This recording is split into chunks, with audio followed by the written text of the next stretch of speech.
मेरी माता बहनों,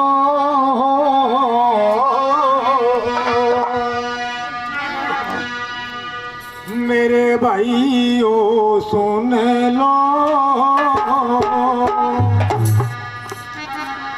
मैं बात पते की बताता हूँ। हर जीवन में सुख पाने के मैं साधन पात बताता हूँ।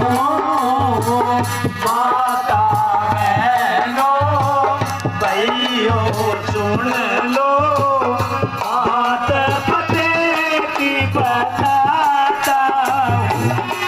हर जीवन में सुख पाने के, हर जीवन में सुख पाने के मैं साधन पात बताता हूँ।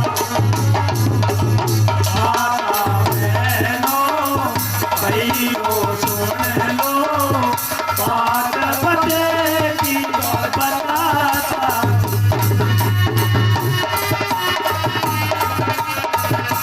साधन पात बताता हूँ। पहला साधन कौन सा है? थोड़ा ध्यान से सुनना।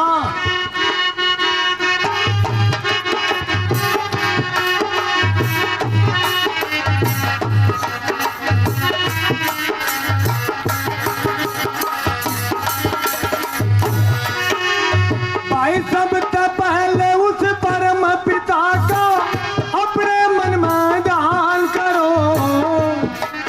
अरे सुबह शाम संध्या करने का जीवन जीवन में में ऐलान करो, सुबह शाम संध्या करने का जीवन में ऐलान करो। अरे मन अपने में ध्यान करो, मैं ब्रह्म याद बतलाता। हर जीवन में सुख पाने के मैं साधन पात बताता हूँ। माता बहनों भाइयों सुन लो, बात पते की बताता हूँ। सबसे पहले परम पिता का अपने मन में ध्यान करो। भाई सुबह शाम संध्या करने का जीवन में ऐलान करो। रे मन अपने में ध्यान करो, मैं ब्रह्म यज्ञ बतलाता हूं। पहला साधन है ब्रह्म यज्ञ। और ब्रह्म यज्ञ का मतलब होता है ईश्वर की स्तुति प्रार्थना उपासना करना। मेरी माताओं क्यों करना? कि उस परमता परमेश्वर की कृपा से हमें मनुष्य योनि मिली है और कितने प्रकार के अन्न, कितने प्रकार के फल हमें खाने पीने के लिए मिले हैं। और सबसे बड़ी बात यह है कि जल, वायु, अग्नि, पृथ्वी और आकाश से जितनी सामग्री हमें को मिलती है जीने की, वो सब फ्री में मिलती है। बोलो, धरती का किराया लेता है, हवा का किराया लेता है, वर्षा का किराया लेता है, सूर्य की अग्नि का किराया लेता है कभी आपसे परमात्मा? सब कुछ आपको फ्री में दे रखा है और उसके बगैर हम जी भी नहीं सकते। ऐसे उपकारी परमात्मा का यदि हम सुबह शाम नाम नहीं लेंगे तो हम बहुत बड़े पापी होंगे और फिर दुख आएंगे। क्योंकि जिसके एहसान हमारे ऊपर है, जिसकी दया हमारे ऊपर है, उसको हम याद करते नहीं है। और जिसको हम जानते पहचानते नहीं है, जिसकी दया हमारे ऊपर भी नहीं है, उसके हम पैरों में पड़े रहते हैं। तो ये बड़ा दुख का कारण है। इसलिए परमात्मा की स्तुति प्रार्थना उपासना करना। और अगला क्या बताया?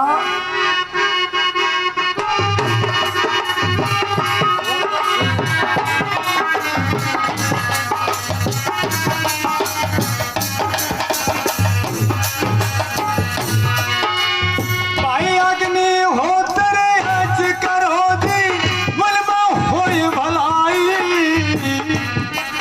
अरे रोग दोष का मुक्त करे यो सबने हो सुखदाई। अरे रोग दोष से मुक्त करे यो सबने हो सुखदाई। अरे हो जीवन की कला यो सवाई में ऐसा रहते बताता।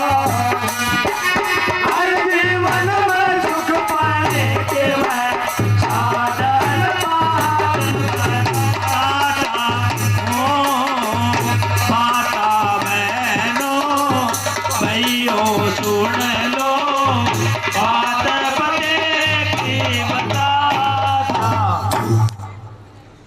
अग्निहोत्र यज्ञ का मतलब होता है हवन। हम जो घरों में हवन करते हैं, यह हर मनुष्य का कर्तव्य है अपने घर में 100 ग्राम 150 ग्राम पाव घी का हवन करे। क्यों करे? कि मनुष्य मलमूत्र का त्याग करता है, हमारे पशु मलमूत्र का त्याग करता है, जिससे वायुमंडल क्या होता है जी? दूषित होता है। और उसके बदले में वायुमंडल को शुद्ध करने के लिए हमारा नैतिक कर्तव्य बनता है कि हमें अपने घर में रोजाना छोटा मोटा हवन करना चाहिए। अगर ऐसा नहीं करते हैं तो हम वायुमंडल को दूषित करने के पापी हैं, क्योंकि वायुमंडल हमारे लिए नहीं है। बहुत से प्राणियों का जीवन प्रभावित होता है वायुमंडल जब दूषित होता है, तो हम उनकी स्वास्थ्य के बड़े पापी हो जाते हैं। इसलिए हवन करना बहुत जरूरी है। हवन करने से हमारा घर का शुद्धिकरण होता है। कहते हैं कि एक बार हवन कर दिया तो 40 दिन तक उस घर में कोई बीमारी नहीं होती है। और हवन हमारे स्वास्थ्य का प्रतीक है। अगर स्वास्थ्य ठीक नहीं है तो हम कुछ भी नहीं कर सकते, ना बोल सकते, ना हंस सकते, ना खा सकते, ना पी सकते हैं। अब तीसरा क्या है? और हवन से मैं आपको एक बात और बता देता हूं। हवन क्या है? देवताओं का मुख है। अग्नि देवताओं का क्या होता है? मुख है।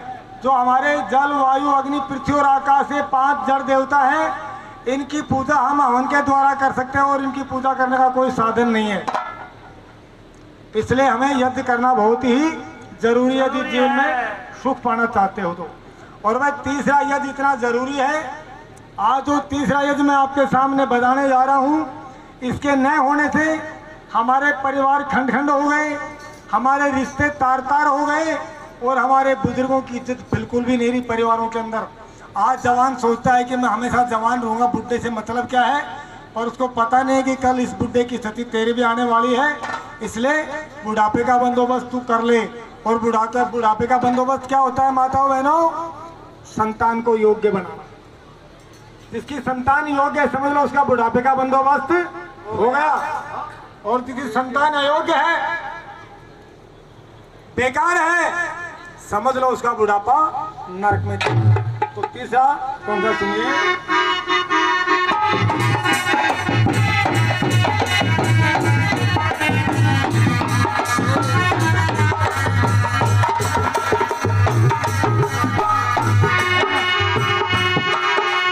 भाई माता पिता और सास ससुर का आदर करना मन से। अरे सुबह शाम और आठ पहर तू सेवा करना मन से। सुबह शाम और 8 पहर तू सेवा करना तन से। तो क्या होगा? अरे स्वर्ग समान तेरा घर यूं बनेगा। मैं पितृयज्ञ बतलाता हूँ। भाई जीवन में सुख पाने के मैं साधन बताता हूँ। माता बहनों भाइयों सुन लो, पार्वती की बताता। माता पिता और सास ससुर का आदर करना मन से आदर करने का मतलब क्या है? अगर बेटा पिताजी की रोटी लेके जा रहा है, सुनो जी ध्यान से थोड़ा, और खाने में हलवा खीर पूड़ी रायता सारी चीजें हैं, और जाके बेटा कहता ला बुड्ढे खा ले पैपे कर रहा है, ना चैन से बैठता है ना बैठने देता है, तो वो खीर हलवा पूड़ी बुड्ढा मन से नहीं खाएगा, उसका दिल दुखी हो जाएगा। पर वही बेटा यदि चिकनी रोटी लस्सी लेके जा रहा है और कहते पिताजी बैठे हो लो, आप भोजन कर लो, मैं खेत में चला गया था, लेट हो गया, आपको भूख लगी होगी, बैठे हो आप भोजन करो, तो उस चिकनी लस्सी को भी वो अमृत समझ कर खा लिया कि मेरी संतान कितनी होगी, कितना सम्मान मेरे को देती है। पेट तो सभी भरते हैं पर सम्मान सबको नहीं मिलता है। इसलिए मन से आदर करना चाहिए माता पिता का। और मैं आपको एक बात बता देता हूँ कि जीते माता पिता सास ससुर दादा दादी ताऊ ताई चाचा चाची जो हमारे जिंदे पूर्वज हैं, इनकी सेवा करना ही पितृयज्ञ कहलाता है। पर दुर्भाग्य क्या है, आज हमारे को बहका रखा है। कोई भी आज हमारा तो धर्म का ठेकेदार है, वो कभी नहीं कहता माता पिता की जिंदगी की सेवा करो, मरने के बाद पूजा कराने जाओ तो जरूर कह देगा कि तारो पितर देवता रूस लो।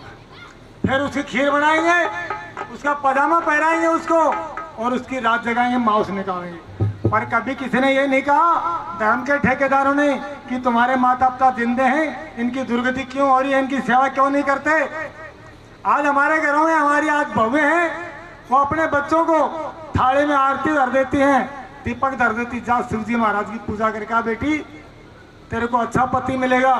पर जो शिव जी घर में बैठा है और जो पार्वती घर में है, उसको वो कभी नहीं कहती कि बेटी ये तेरा दादा है, तेरी दादी, इसके भी पैर छू ले, इनका आशीर्वाद ले ले। कभी कहा आपने किसी ने? मंदिर में जरूर भेज देंगे, पर घर में बैठे शिव जी पार्वती की पूजा हम नहीं करते। यही तो हमारे दुख का सबसे बड़ा कारण है। अरे बुजुर्गों का जिसने आशीर्वाद नहीं लिया, सुन लो एक बात मैं बता देता हूँ, आपके पास करोड़ों की कोठी है, करोड़ों की गाड़ियां हैं, ऐश्वर्य के संसाधन हैं, और आपकी कोठी के बाहर आपके माता पिता उदास बैठे हैं, तो समझ लो ये कंगालों का घर है, धनवानों का घर नहीं है। पर यदि आपकी झोपड़ी है और झोपड़ी के सामने आपके माता पिता बैठ करके हंस रहे हैं, मुस्कुरा रहे हैं, तो सबसे बड़े धनवानों का घर विद्वानों ने उसी को माना है। जिसके बुजुर्ग हंसते खिलते खिलखिलाते रहते हैं, वो संसार का सबसे बड़ा धनवान है। इसलिए इस बात पर ध्यान देना है। और एक बात मैं और बता देता हूँ, जो जीतों को पितर नहीं मानते, पितृयज का मतलब है जीते माता पिता की सेवा करना, सास ससुर की सेवा करना। मरने के बाद ना तुमने देखा ना उसने देखा है। पर घर में एक बहू आ गई और उसका दाद सिरा है ना 10 साल पहले मर गया, और बहू आने के बाद में उसके सिर में दर्द हो गया।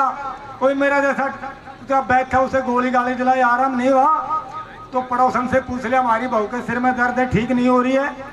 तो पड़ोसन बस वीआईपी डॉक्टर का नाम बताती, भाई बूझा गढ़ा कोई एरी हो, पूजा घाटे से एक श्याम जी। अब वो बूझा वाले के पास जाएगी, बूझा वाली झट कहेगी जी आपका पितर रूस रहा है।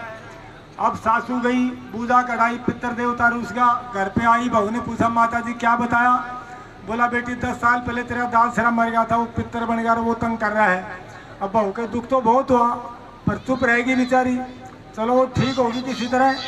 2 महीने बाद में सजनों फिर उसके सिर में दर्द हो गया, और फिर वो सास चली गई बूझा कढ़ाने, और बूझा वाले ने फिर कह दिया तारो पितर रूस गो, बाबा क्यों रूस गो?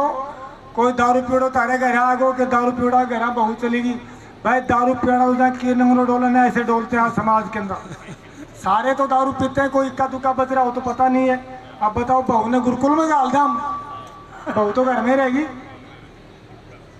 अब वो सास घर पे आती, बहू पूछती माता जी क्या बात है, क्या बता?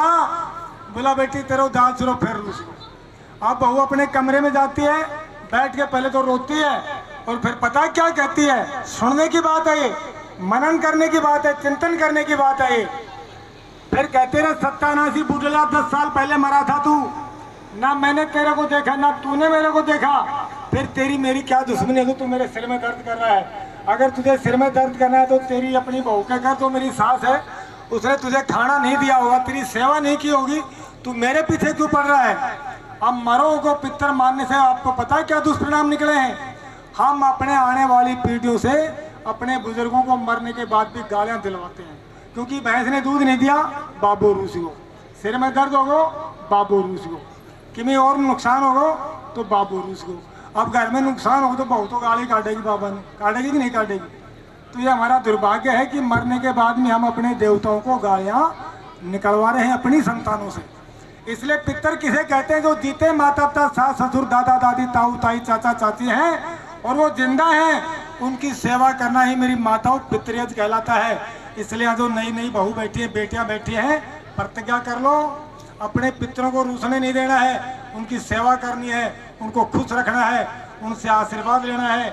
जिस बहू ने अपने सास ससुर का आशीर्वाद नहीं लिया, समझ लो बहू ही नहीं है, वो तो डॉक्टर है, किस्म की डायन है। इसलिए इस बात का ध्यान रखना। अगली बात कौन सी सुनो?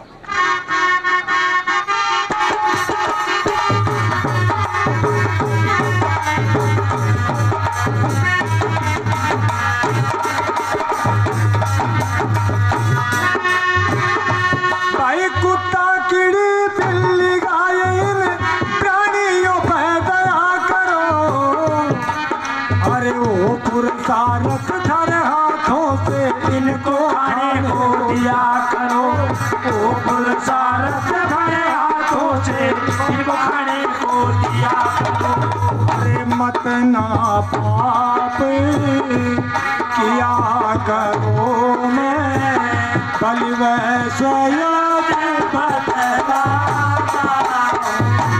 हर जीवन में सुख पाएंगे मैं चाहता हूँ।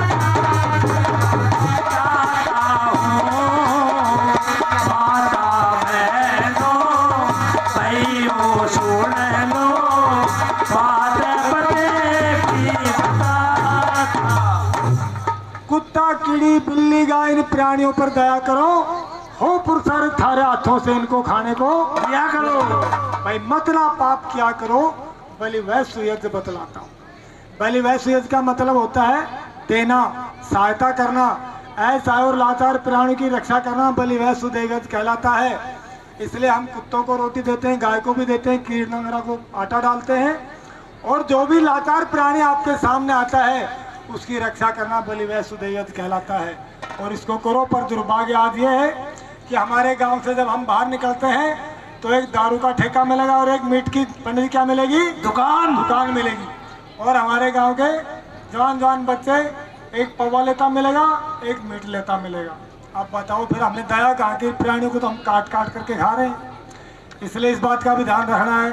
और पांचवा क्या है सुनिए,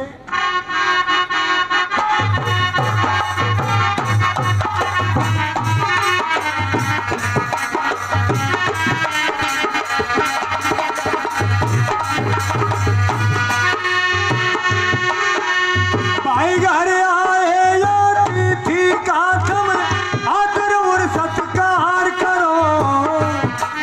हर साधु संत उन ऋषि मुनियों की वाणी पर भी ध्यान करो। अरे साधु संत ऋषि मुनियों की उनकी वाणी पे ध्यान करो।